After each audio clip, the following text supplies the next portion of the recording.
What is going on, YouTube? Before I get into the video, let me remind you that if you like my content, hit that like and subscribe button. And if you want to help me bring more of this content to you more often, hit me up on my Patreon at patreon.com/uncommonramen, capital U, capital R. I do all this in my free time, so any amount of support can help me bring more of this content to you more often. Alright, so for the second deck tech for the year, we're going to be looking at Crick, Son of Yawgmoth. This was a retune, so if any of you have watched the original video, one thing you'll note is that I created this out of cards that was sitting in my collection as an attempt to create a fairly powerful deck to kind of check my opponents at that particular time. It was kind of a salty build.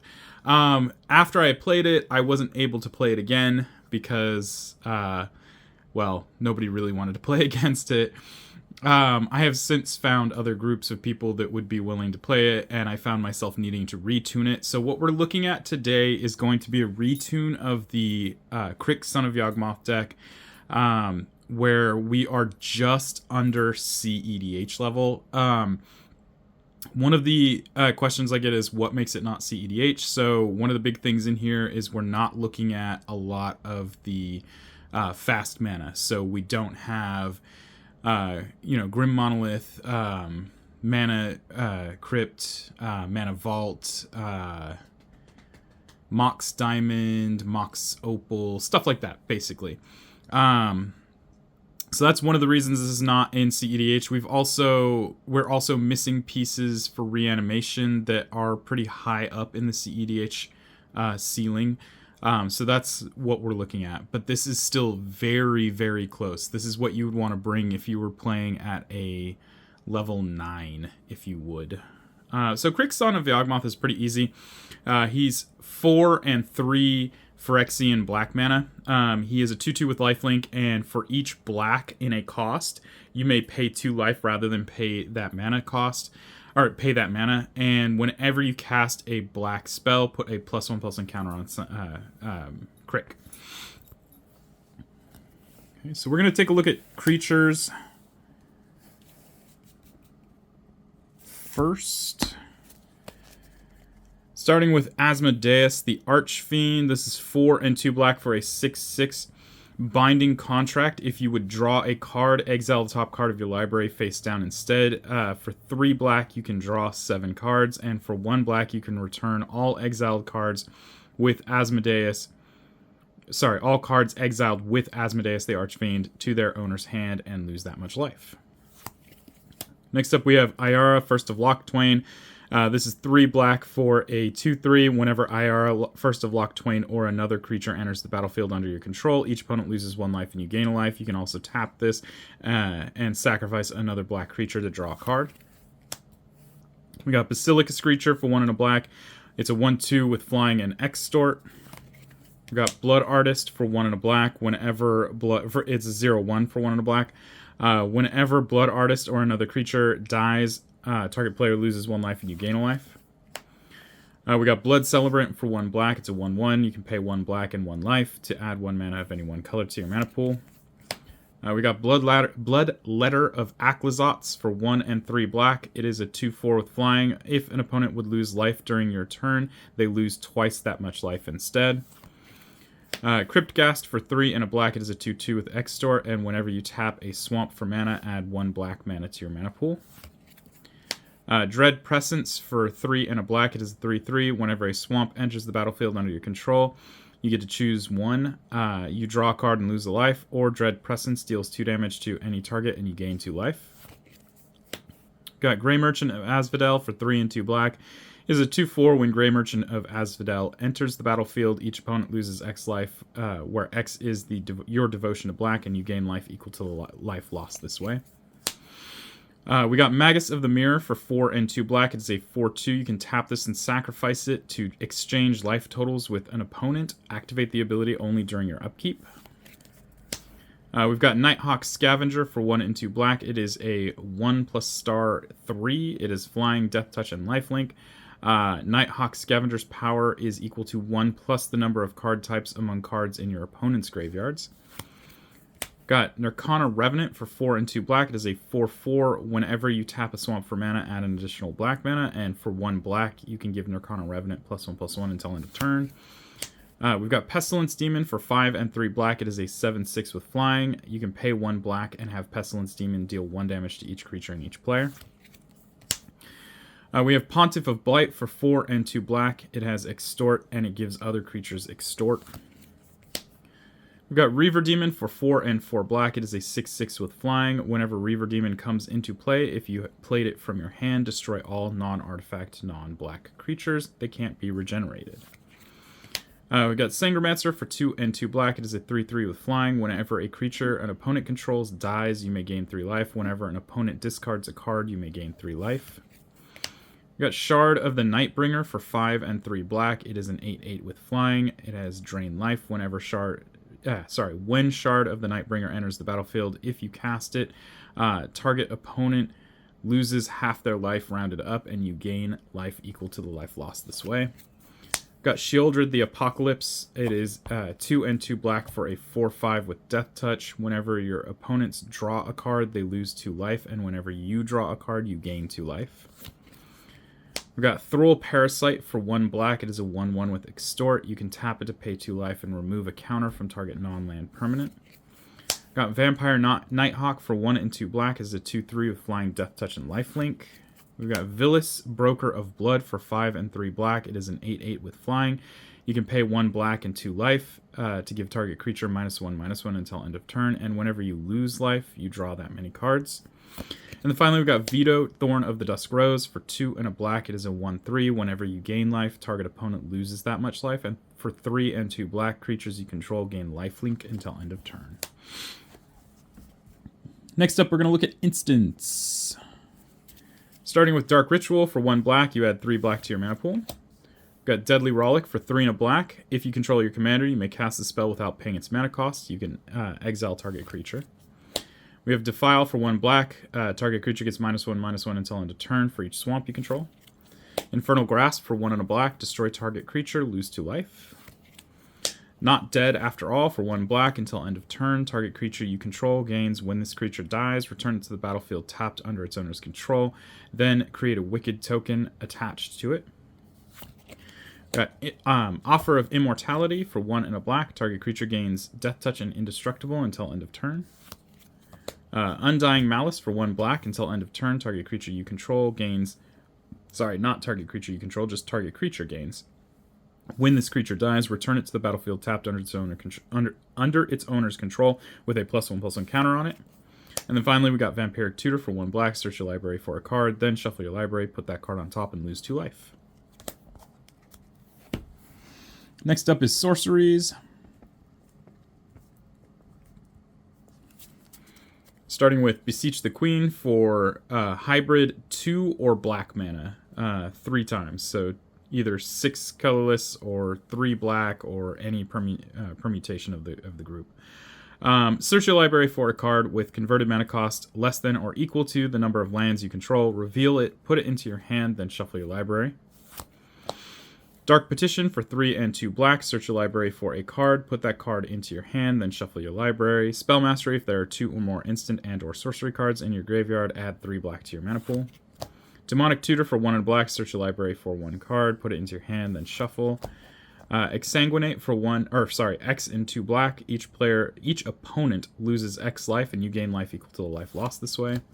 Feed the Swarm for 1 and a black. Destroy target creature or enchantment an opponent controls. You lose life equal to the permanent's converted mana cost. Night's Whisper for 1 and a black. You draw 2 cards and lose 2 life. Peer into the Abyss for 4 and 3 black. Target player draws cards equal to half the number of cards in their library and loses half their life rounded up each time. Profane Transfusion for 6 and 3 black. 2 target players exchange life totals. You create an XX colorless horror artifact creature token, where X is the difference between those players' life totals. Read the Bones for 2 and a black. Scry 2, then draw 2, then lose 2. Reanimate for 1 black. Put target creature card from a graveyard onto the battlefield under your control. You lose life equal to its mana value. Sign in Blood for 2 black. Target player draws 2 cards and loses 2 life. Tendrils of Agony for 2 and 2 black. Target player loses 2 life and you gain 2 life, and it has Storm. Torment of Hailfire for X and 2 black. Repeat the following process X times. Each opponent loses 3 life. Unless that player sacrifices a non-land permanent or discards a card. Toxic Deluge for 2 and a black. As an additional cost to cast this spell, pay X life. All creatures get -X until end of turn.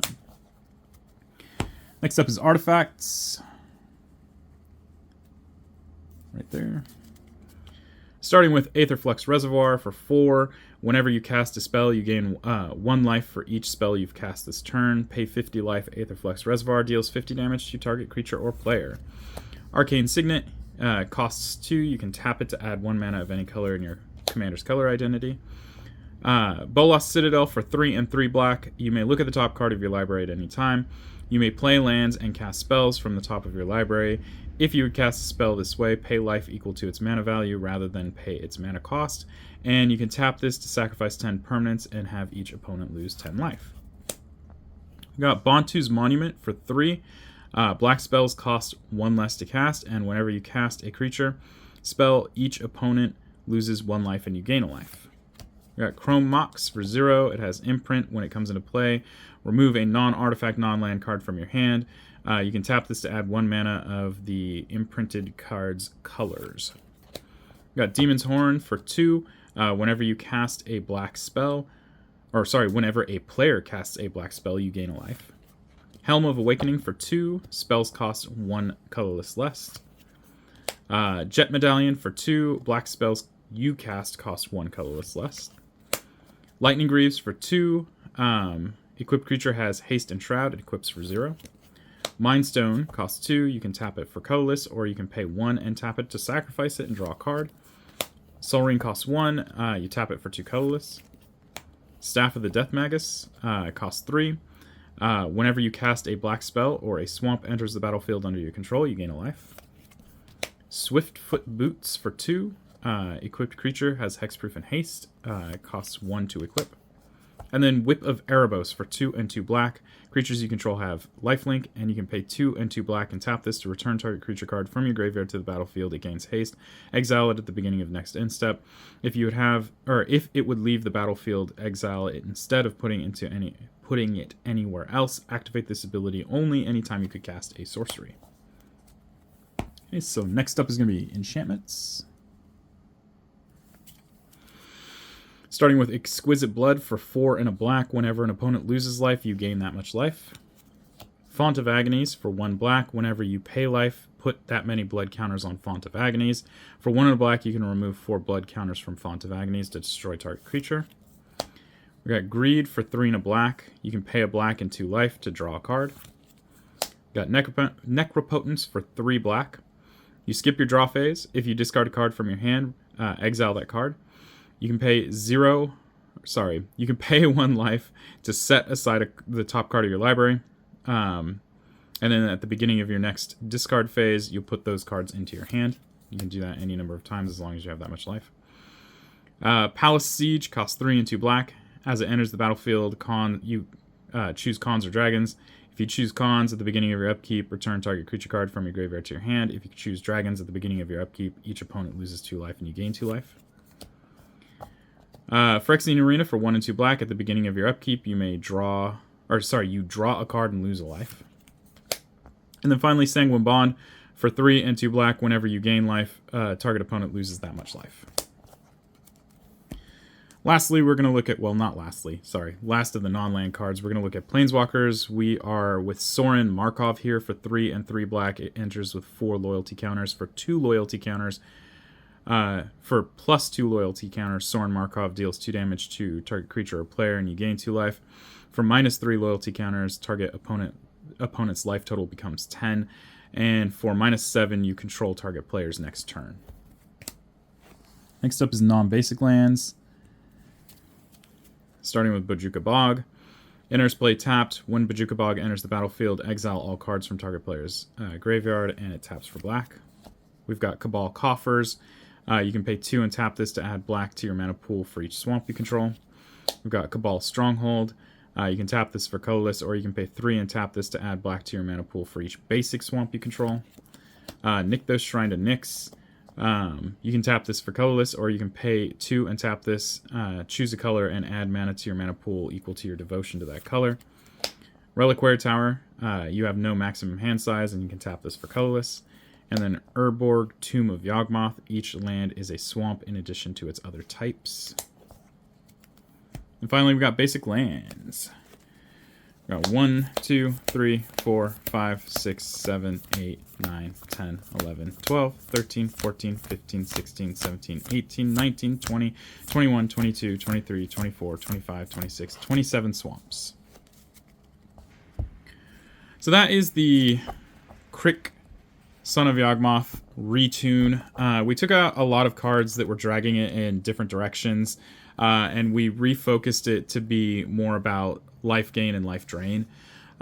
So most of what we're looking at here is going to be focusing around the extort mechanic, or switching life totals to replenish your life, or finding ways to drain your opponent's life with things like Sanguinate or Tendrils of Agony to replenish your life. And then of course you have Crick, who for each black spell you cast gets +1/+1, also has lifelink. We have a ton of lifelink creatures in here as well.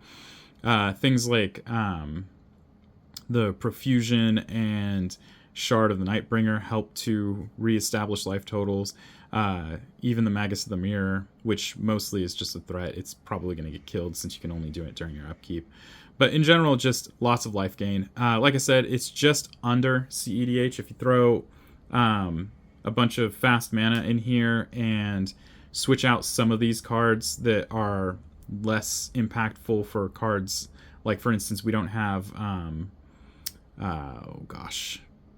the Crypt Bloodsucker dude. I don't remember what he was. It's from Jumpstart. During your upkeep, each opponent loses 2 life and you gain 2 life. I don't remember what it does exactly.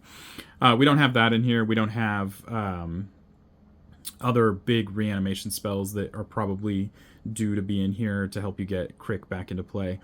But this is one of those that can stand toe to toe with some of the more higher power decks that haven't necessarily leaked into CEDH just yet. So that's it, guys. If you have any questions or comments, leave those down below. Keep it positive. I will remove negative comments. And guys, until next time, peace.